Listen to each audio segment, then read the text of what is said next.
Next chapter display standard of hygiene and work etiquettes. Fifth chapter में क्या है? Elements of effective communication. Effective communication is the exchange of information from one person to another. मतलब एक आदमी से दूसरे person को अपनी इंफॉर्मेशन एक्सचेंज करना, उसको बोलते हैं effective communication. In simple words, it teaches people the appropriate way of sharing और एक्सचेंजिंग इंफॉर्मेशन। एक सिंपल भाषा में कहें तो किसी को पढ़ाना people the appropriate way of, मतलब अच्छे तरीके से शेयरिंग और एक्सचेंजिंग इंफॉर्मेशन, मतलब कि जो इन्फॉर्मेशन तुम्हारे पास है उसको शेयर करना एक दूसरे के साथ। It states that a person is responsible for respecting others individual boundaries and limits. इसका कहने का मतलब ये है कि जो पर्सन है वो रिस्पॉन्सिबल है कि दूसरे इंसान के प्रति रिस्पेक्टिव और उसके बाउंड्रीज और लिमिट्स के तहत रह के उससे बात करें। इफ़ेक्टिव कम्युनिकेशन में इन्वॉल्व्स होते हैं क्या क्या चीज़ें, जैसे कि 9% राइटिंग, 16% रीडिंग, 30% स्पीकिंग, 45% लिसनिंग। ठीक है, नेक्स्ट आता है importance of communication. Communication helps the care taker की हेल्प करता है communication.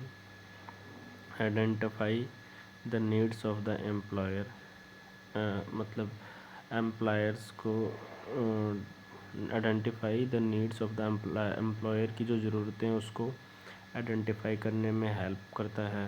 Take proper care of employer as per the identified needs, जो उसकी ज़रूरतें हों उसके हिसाब से उसकी प्रॉपर केयर करना। एम्प्लॉयर मतलब जिसके घर तुम काम कर रहे हो, ठीक है। Identify symptoms of disease illness, identify करना लक्षण को, किसके? बीमारी के, डिजीज़ के, ठीक है।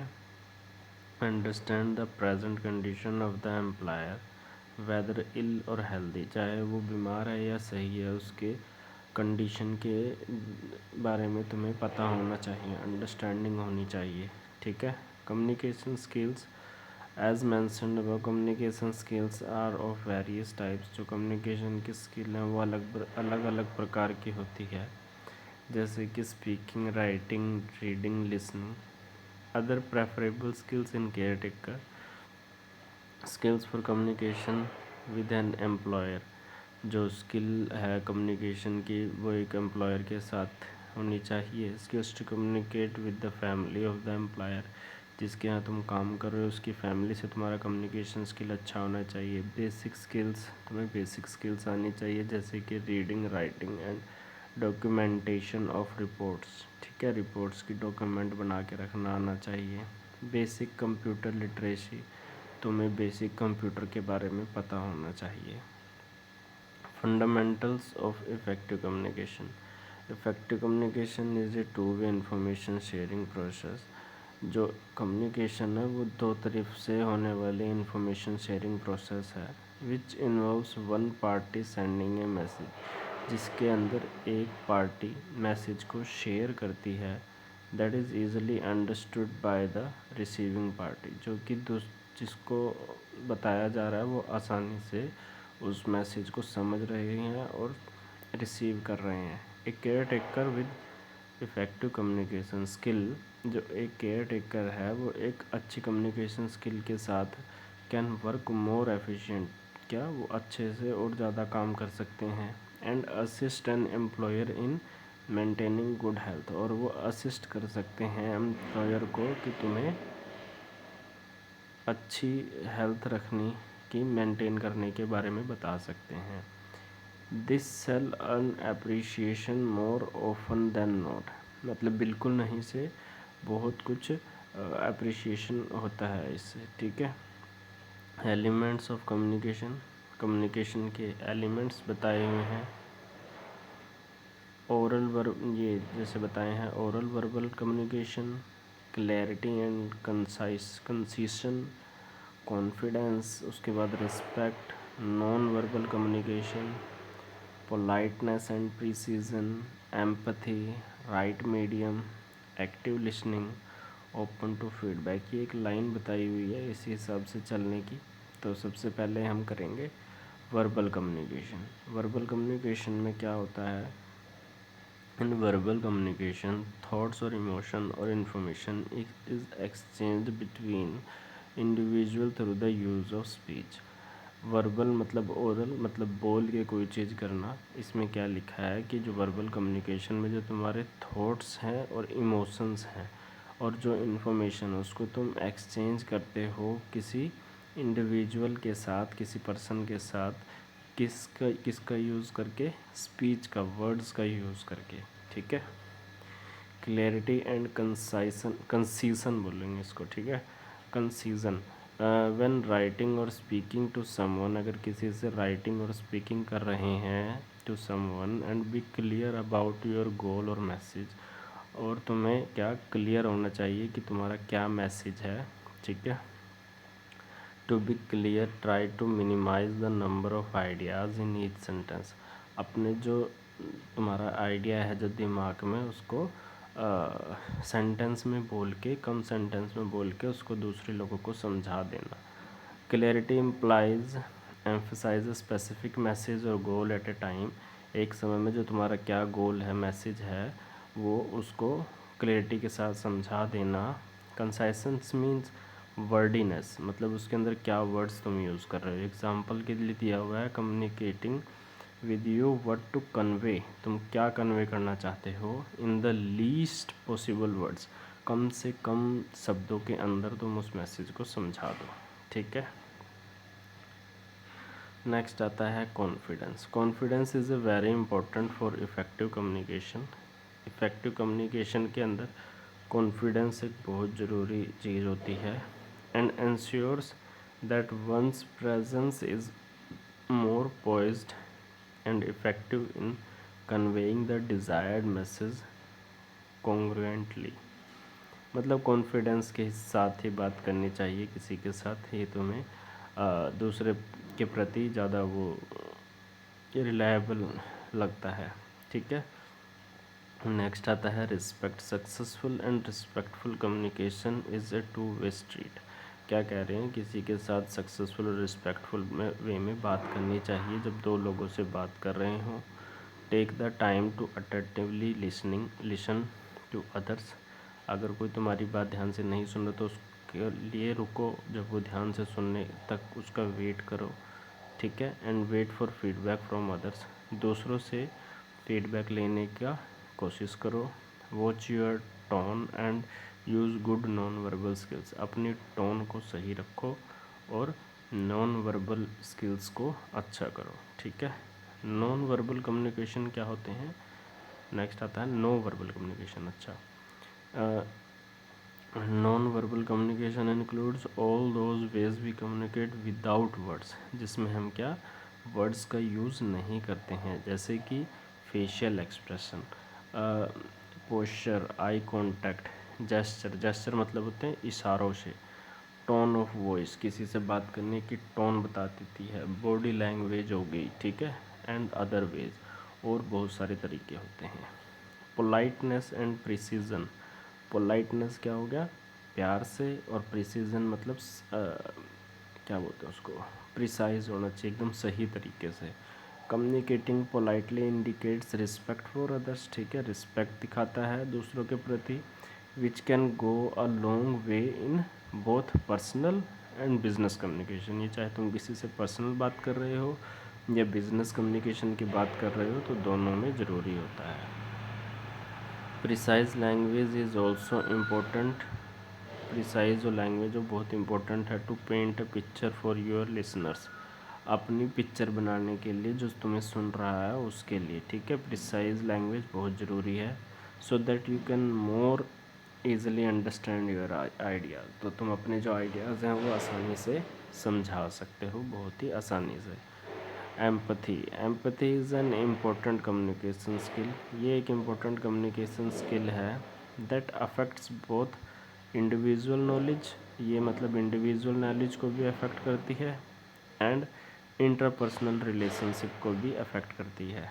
Empathetic understanding is therefore both an important determinant of how well we communicate with each other as well as personal characteristic. मतलब जब हम किसी और से बात कर रहे होते हैं उसमें भी, और जब पर्सनल कैरेक्टर के बारे में किसी के लिए बात कर रहे हो उसमें भी। Our ability to persuade with other people to accept an idea, मतलब जो दूसरे लोग हैं वो हमारे आइडिया को एक्सेप्ट करें। फील ए पर्टिकुलर वे, एक पर्टिकुलर वे में उनको बताना। और pursue a certain course of action, और एक सर्टेन कोर्स ऑफ एक्शन के हिसाब से ही उनको समझाना चाहिए। Right medium, choosing the right medium for each message, her message के लिए एक राइट मीडियम को चूज़ करना is becoming an important communication skill in itself. ये अपने आप में एक कम्युनिकेशन स्किल है।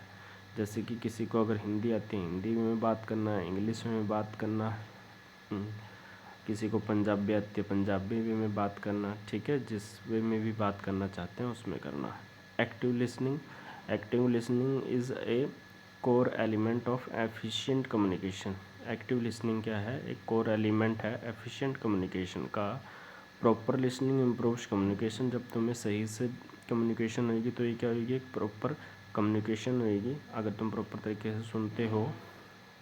Raises the level of comprehensive and knowledge, अपनी जो नॉलेज है उसको बढ़ाओ, अपने नॉलेज के लेवल को। And increases efficiency in everyday activities, और अपनी एफिशिएंसी को बढ़ाओ एवरीडे एक्टिविटीज़ के अंदर, ठीक है। Open to feedback, feedback is the last step. जो फीडबैक है वो क्या है? एक लास्ट स्टेप है इन द कम्युनिकेशन प्रोसेस, एक कम्युनिकेशन प्रोसेस के अंदर। And it ensures that the receiver has understood the message, कि जो तुमने ये तुम्हें इंश्योर करता है कि जो तुमने मैसेज दिया है वो दूसरे को समझ आया है कि नहीं। In the same terms as intended by the sender, जो सेम टर्म ने तुमने अपने तरफ से, सेंडर मतलब तुम देने वाले हो, तुमने जो मैसेज दिया वो दूसरे को समझ आया है उसी वे में।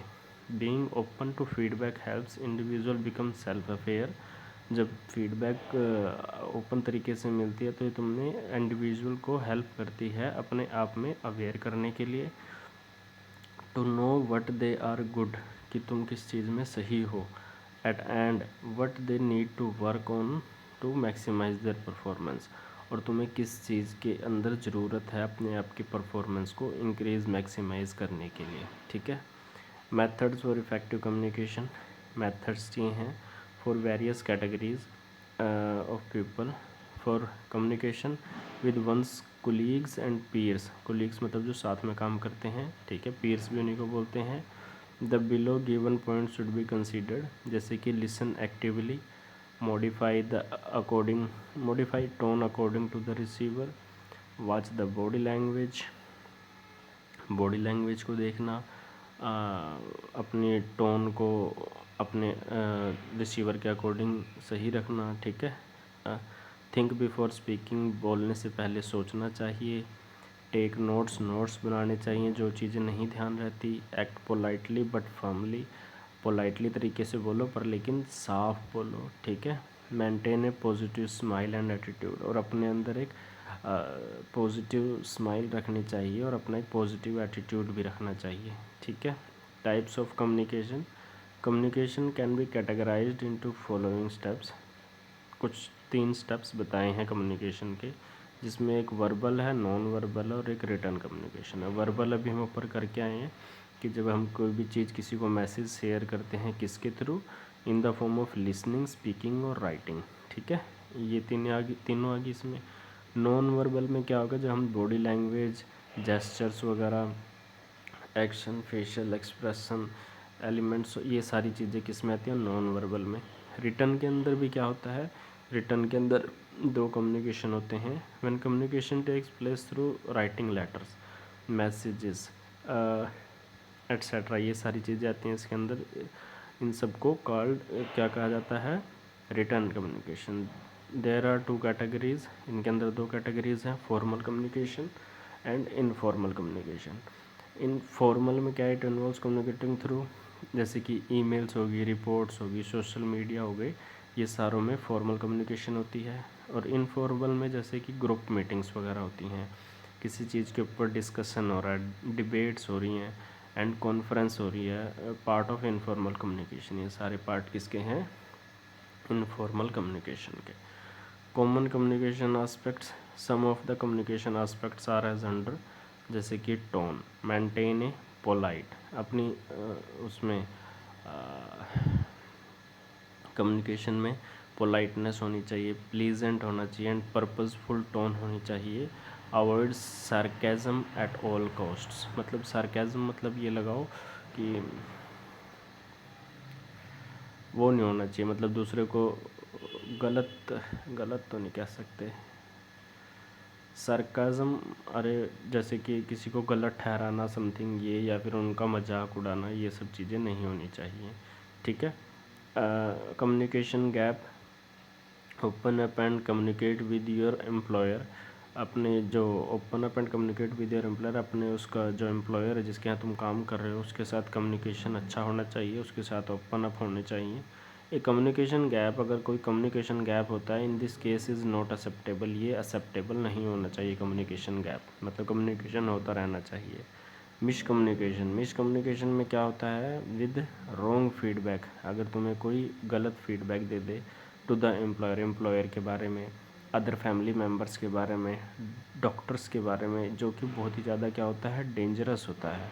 Communication should be done directly, जो कम्युनिकेशन है वो डायरेक्टली होना चाहिए, and not through another person, किसी दूसरे पर्सन के प्रति द्वारा नहीं होना चाहिए, ठीक है। कम्युनिकेशन शुड बी अनएम्बिगुअस, ये एक अनएम्बिगुअस होना चाहिए कम्युनिकेशन, ठीक है। लैंग्वेज बैरियर क्या होता है, जिसमें कि should be known to both the sender and receiver, मतलब दोनों को वो भाषा आनी चाहिए, जो भेज रहा है और जो सुन रहा है, मतलब जो बोल रहा है और जो सुन रहा है, दोनों की लैंग्वेज सेम होनी चाहिए, अदरवाइज लैंग्वेज बैरियर हो जाए। बैरियर मतलब बाधा, ठीक है।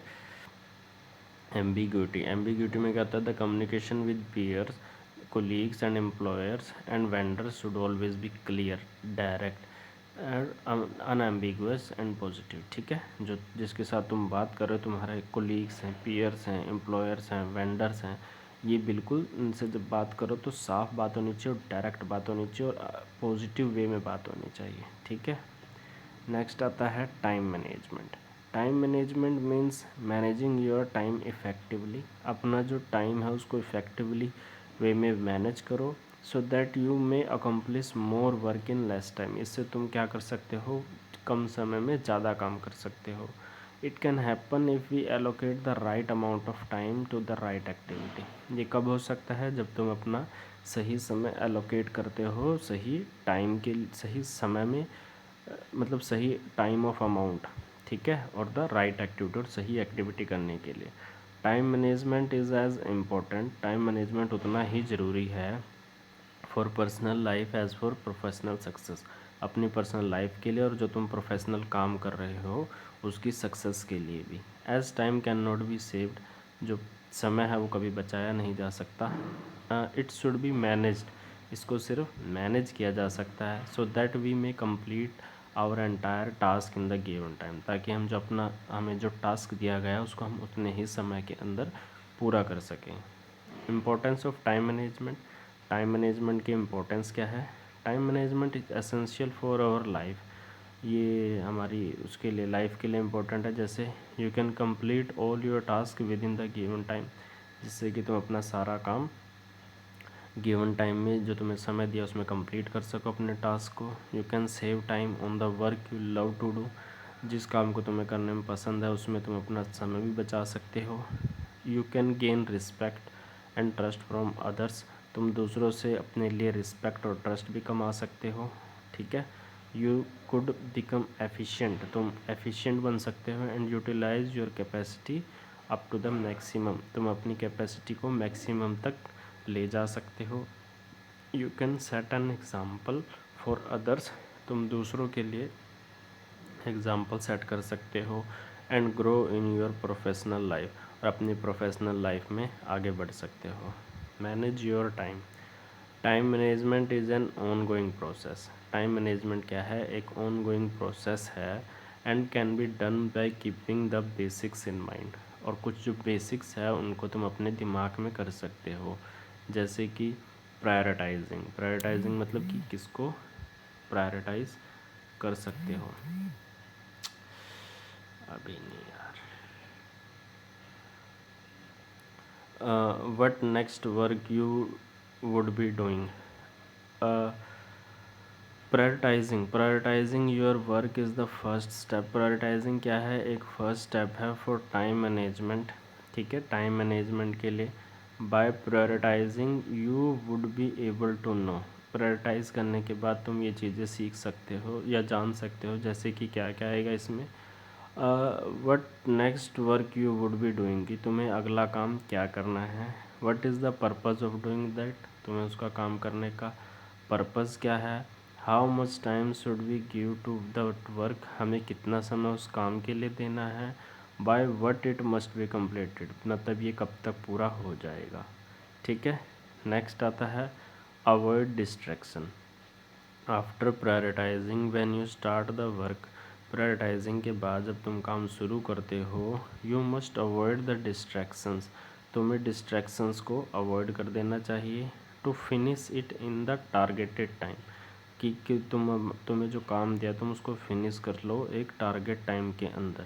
सो to keep the distraction away, तो तुम्हें डिस्ट्रैक्शन से दूर रहोगे. यू नीड टू, तुम्हें क्या क्या चीज़ें करनी चाहिए. So know to say no to television, television को ना बोलना चाहिए. अवॉइड अननेसेसरी फ़ोन कॉल्स वगैरह अवॉइड करने चाहिए.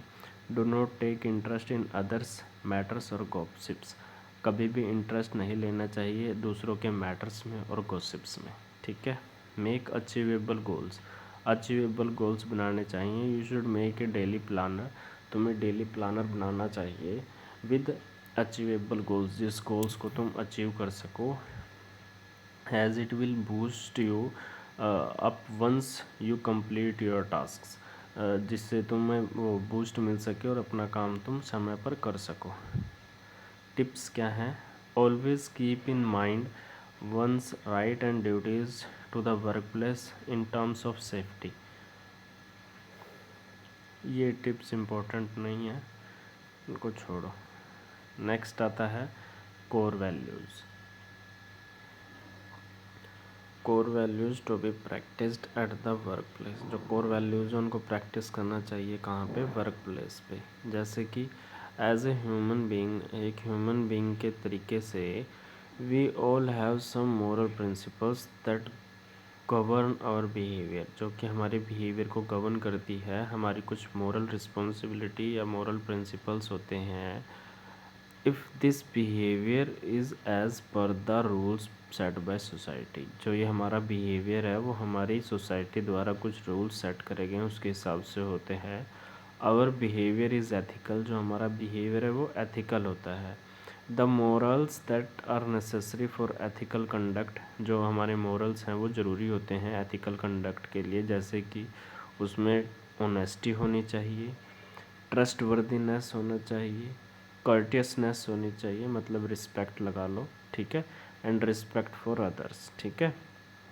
Professionalism and ethics in the work place, मतलब प्रोफेशनलिज्म और एथिक्स एक काम के प्रति are the guiding principles that an individual or the company, किसी एक इंडिविजुअल और कंपनी के प्रति हैज़ एस्टेब्लिश्ड, जो कि एस्टेब्लिश करे जाते हैं. They give general outlines of how employees should behave, मतलब कि वो एक जनरल आउटलाइंस देते हैं कि एम्प्लॉयज़ को कैसे बिहेव करना चाहिए. As well as specific guidance for handling issues, कुछ इशूज़ होते हैं जो कि स्पेसिफिक गाइडेंस के प्रति कैसे हैंडल करने चाहिए, जैसे कि हरासमेंट करना किसी का, सेफ्टी किसी के लिए, एंड कॉन्फ्लिक्ट्स ऑफ इंटरेस्ट, की किसी के प्रति कॉन्फ्लिक्ट्स कैसे उसके लिए हो सकती है. Though the world has changed these morals have similar values, कुछ मोरल्स की सिमिलर वैल्यूज़ होती हैं still today's as they had in earlier days, आज तक है जो कि पहले भी चलते थे वही चीज़ें. एज बीइंग ए केयर के रूप में you are expected to have such ethical behaviours, तुम से मतलब कि एक एथिकल बिहेवियर एक्सपेक्ट करते हैं. And need to show it at your work place, और तुम्हें वो कहाँ दिखाना चाहिए, तुम्हारे वर्क प्लेस पे दिखाना चाहिए. The primary values one should have, कुछ प्राइमरी वैल्यूज़ बता रहे हैं जो तुम्हारे अंदर होनी चाहिए. इंटीग्रिटी क्या होता है. Integrity means to live one's life in private in the same way that a person lives in public. मतलब कि इसका मतलब है means to live one's life in private, मतलब कि जो अपनी प्राइवेट लाइफ है उसको तो जी ही रहे हैं, इन द सेम वे दूसरे तरीके से, that a person lives in public, जो कि एक अलग पर्सन है जो पब्लिक में जी रहा है।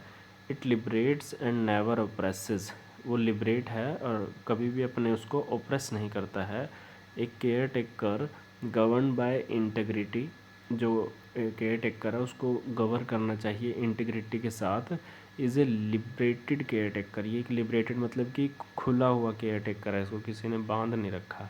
And therefore the receiver of service is liberated as well, और जो उसकी सर्विस है ना वो भी लिबरेटेड ही होनी चाहिए साथ में। There is no victim or victimhood when integrity, there no victim मतलब इसमें कोई विक्टिम नहीं है विक्टिमहुड के अंदर जब इंटीग्रिटी की बात आती है। Is the governing principle of life, ये एक लाइफ का गवर्निंग प्रिंसिपल है। Fairness is the outgrowth of integrity, जितनी ज़्यादा इंटीग्रिटी आती है वो निखरती जाती है अपनी आउटग्रोथ के साथ। And fairness protects both the care taker, और जो फेयरनेस है वो किसको, दोनों को प्रोटेक्ट करती है, केयर टेकर को भी और जो सर्विस रिसीव कर रहा है, जो उसके लिए तुम काम कर रहे हो उसको भी। ठीक है। Honesty, honesty is the best policy as everyone knows. Honesty क्या है, एक बेस्ट पॉलिसी है, सभी जानते हैं। No one must be honest, सभी ईमानदार नहीं होते। विद देमसेल्व्स, अपने हिसाब से, as well as to their work, वो sorry so one must be honest with themselves, सभी ईमानदार होते हैं अपने हिसाब से, और एज वेल एज, और किसके हिसाब से, देयर वर्क के लिए, अपने वर्क के लिए उनको हमेशा ऑनेस्टी रखनी चाहिए। ट्रस्ट वर्दीनेस, ट्रस्ट वर्दीनेस क्या होता है, बीइंग ए केयर टेकर, एक केयर टेकर के रूप में you would be working in others house, तुम किसी दूसरों के घर में काम कर रहे हो। And will be responsible for many things, और बहुत सारी चीज़ों के लिए तुम रिस्पॉन्सिबल हो। Specially in the absence of the family, जब फैमिली का एब्सेंस होता है घर में उस टाइम पे ज़्यादा उसकी ज़रूरत होती है। And if you fulfil their expectations to earn their trust, अगर तुमने उनके एक्सपेक्टेशन को फुलफिल करा है और उनका ट्रस्ट जीता है, it will earn you a good relationship with your employer, तो इससे तुम्हारा क्या अच्छा रिलेशन बनता है जिसके जहाँ तुम काम कर रहे हो। अकाउंटेबिलिटी, अकाउंटेबिलिटी मतलब उत्तरदायित्व। You must take responsibility for your action, तुम्हें रिस्पॉन्सिबिलिटी लेनी चाहिए जो तुमने काम किया है। And work and do not blame others, और दूसरों के ऊपर ब्लेम नहीं डालना चाहिए कि हम इसने किया है। फॉर योर फेलियर, जब तुमसे कोई गलती हो जाए जब, ठीक है, या तुमने कुछ गलत कर दिया हो। By doing this you can impress your employer, इससे तुम अपने एम्प्लॉयर को इम्प्रेस कर सकते हो और उसकी क्या रिस्पेक्ट जीत सकते हो। ठीक है। कोर्टेसनेस, यू शुड बी पोलाइट, तुम्हें हमेशा पोलाइट रहना चाहिए, वेल मैनर्ड होना चाहिए, एंड फ्रेंडली होना चाहिए with the family members of the employer. ठीक है। यू शुड रिस्पेक्ट अदर्स, तुम्हें दूसरों की रिस्पेक्ट करनी चाहिए, to get respect from them, तो वो तुम्हें भी रिस्पेक्ट देंगे। It applies to all whether older or younger, ये सभी के लिए अप्लाई होती है, चाहे वो छोटा हो चाहे वो बड़ा हो। ठीक है। Improve continuously, in today's time, आजकल के समय में, you need to improve yourself, अपने आप को इम्प्रूव करना चाहिए। एंड इम्प्रूव योर नॉलेज, अपनी नॉलेज को इम्प्रूव करना चाहिए। And competency to be and grown in your job, और कम्पिटेंसी हमेशा बढ़नी चाहिए तुम्हारी जॉब के अंदर। So you should also learn new technique, तो इससे तुम क्या अपनी नई टेक्निक सीख सकते हो। And ways to do your job in a better form in less time, और क्या सीख सकते हो, कम समय में ज़्यादा अच्छा काम करना, तुम अपने काम के बारे में सीख सकते हो। नेक्स्ट आता है self respect. Though growing in professional life is critical, professional life एक क्रिटिकल वो होती है, इसके अंदर काम होता है। You should make sure that you are not compromising with your self respect, इसके अंदर तुम अपनी सेल्फ रिस्पेक्ट को ख़त्म करके काम नहीं कर सकते। There is very thin line between ego and self esteem, self esteem और ईगो के अंदर बहुत पतली सी एक लाइन होती है, and you must know this difference, और तुम्हें उस डिफरेंस के बारे में पता होना चाहिए। Any person who has self respect is always being respected by others. हर कोई आदमी अपनी सेल्फ रिस्पेक्ट के लिए हमेशा ये सोचता है कि जो उसकी रिस्पेक्ट दूसरे भी करें, ठीक है। हैव ग्रैंड पेरेंट्स मोरल्स, दो द टाइम हैज़ चेंज, जो समय है वो चेंज हो रहा है।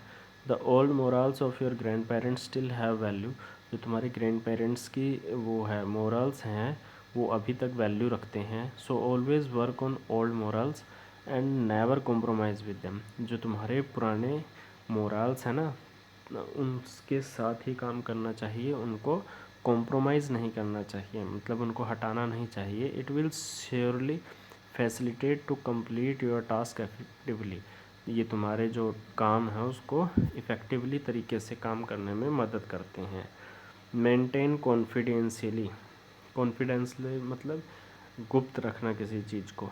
As you are working in a house and know a lot of secrets of that family, किसी घर में काम करते तुम्हें उनकी बहुत सारी सीक्रेट्स पता लग जाते हैं, उस फैमिली के अपने आप ही पता लग जाते हैं। You should always maintain confidently, तुम्हें वो बातें कॉन्फिडेंशियली रखनी चाहिए अपने पास तक।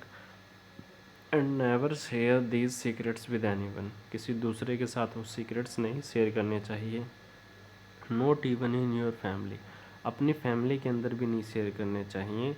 It will bring you the respect and trust of the employer, इससे तुम क्या एम्प्लॉयर का ट्रस्ट जीत सकते हो। Respect the limits, if you maintain A distance and do not cross your limit, अगर तुम एक डिस्टेंस मेंटेन रखते हो और अपनी लिमिट को क्रॉस नहीं कर सकते हो while dealing with the families member, जब तुम किसी फैमिली मेम्बर से डील कर रहे हो, they will also respect your limits, तो वो भी तुम्हारी उस लिमिट का रिस्पेक्ट करेंगे। And never try to pass that, और उस लिमिट को कभी पार नहीं करेंगे, ठीक है। नेक्स्ट पार्ट नेक्स्ट वीडियो में बनाएंगे।